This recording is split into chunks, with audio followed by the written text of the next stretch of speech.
the goshawk. 0 to 40 miles an hour in under a second. The fastest acceleration of any bird of prey, with unparalleled agility. Yet even she can be outmaneuvered. Other, Much smaller creatures here possess astonishing abilities that can defeat the phantom of the forest. With specialized eyesight adapted to low light, the chickadee is first to spot the airborne threat. A coded message broadcasting the hawk's position and speed. Squirrels not only recognize the chickadee's call, they've learned to mimic it almost perfectly. in seconds, the warning is retweeted from one animal to another.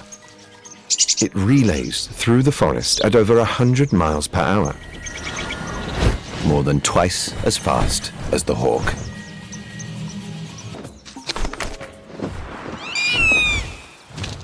You don't have to be big and tough to survive. What you really need are friends. Welcome to the world of animal alliances, where creatures communicate and collaborate in wonderful ways and form the most unexpected partnerships.